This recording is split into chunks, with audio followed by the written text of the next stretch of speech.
இன்னைக்கு கோவக்காய் குழம்பு வைக்க போகிறேன். அதுக்கு 1/4 கிலோ கோவக்காய் எடுத்துருக்கிறேன்.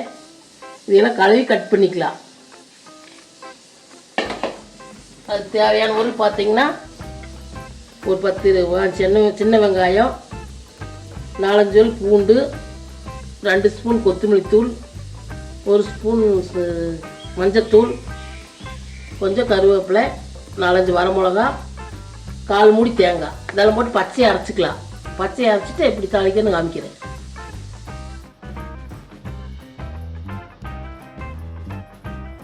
கோவக்காயில் கட் பண்ணியாச்சு, கழுவி. தாளிக்கிறதுக்கு தேவையான பொருள் பார்த்தீங்கன்னா கொஞ்சம் ஒரு சின்ன எலுமிச்சங்காய் வச்ச அளவுக்கு எடுத்து புளி ஊற வச்சு கரைச்சி வச்சுருக்கிறேன். ஒரு 5-6 சின்ன வெங்காயம், 4-5 பூண்டு, கொஞ்சம் வெந்தயம், ஒரு கருவேப்பிலை, ஒரு தக்காளி, இதெல்லாம் போட்டு தாளிச்சுக்கலாம்.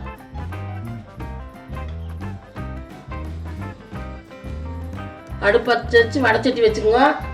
தேங்காய் எண்ணெய் ஊற்றிங்க. தேங்காய் எண்ணெய் ஊற்றி குழம்பு வச்சா நல்லாயிருக்கு. இதுக்கு தேங்காய் எண்ணெய் சேர்த்திங்க தேவையான அளவு.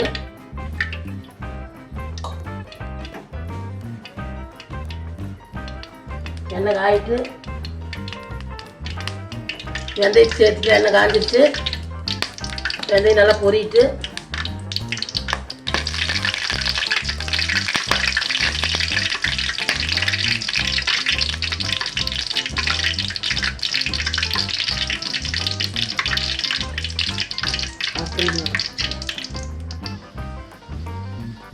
பொரிஞ்சிருச்சு. வெங்காயத்தையும் பூண்டையும் சேர்த்துக்கலாம். கருவேப்பிலையும் சேர்த்துக்கலாம்.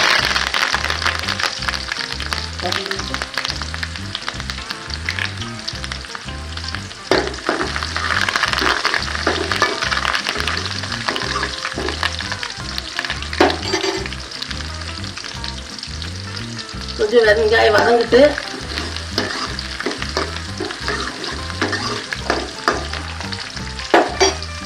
தக்காளி சேர்த்துக்கலாம்.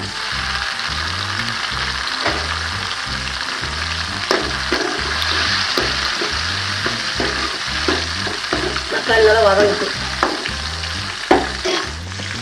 தக்காளி வதங்கிருச்சு. நீ கோவக்காய் சேர்த்துக்கலாம்.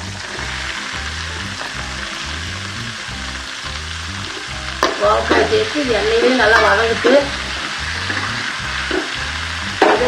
தேவையான அளவு காய்க்கு தேவையான அளவு உப்பு சேர்த்துக்கலாம். காய் நல்லா வதங்கிட்டு எண்ணெயிலேயே பார்த்தீங்கன்னா கோவக்காய் இந்த அளவுக்கு வதக்கிங்க. நல்லா எண்ணெயிலே வதக்கிங்க. பேஸ்ட்டு அரைச்சாச்சு எல்லாம் போட்டு நீ இது ஊற்றிக்கலாம்.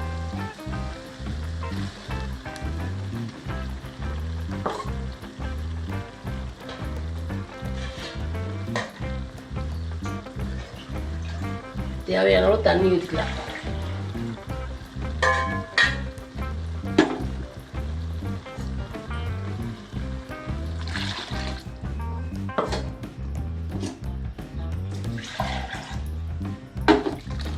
இந்த அளவு ஊற்றிங்க தண்ணி தேவையான அளவு.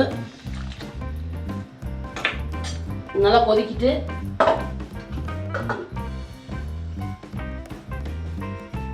இதோட தேவையான அளவு உப்பு சேர்த்துக்கலாம். கொதிக்கிட்டு நல்லா கொதிச்சிருச்சு குழம்பு. அரைச்ச பேஸ்ட் ஊற்றி நீ புளித்தண்ணி ஊற்றிக்கலாம். புளித்தண்ணி ஊற்றி பச்சை வாசனை போக கொதிக்கிட்டு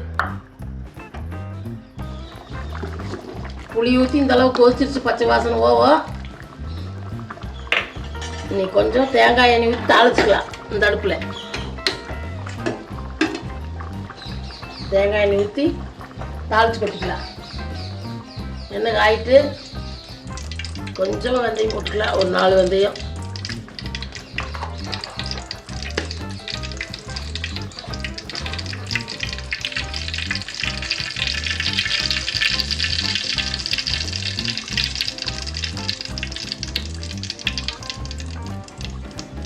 கருவேப்பிலை சேர்த்துக்கலாம். ஒரு வரமிளகா சேர்த்துக்கலாம்.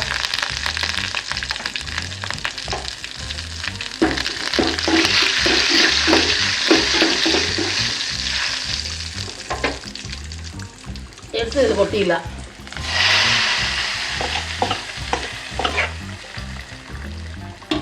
பார்த்தீங்கன்னா கோவக்காய் குழம்பு ரெடி. சூப்பராக ரெடி ஆயிடுச்சு.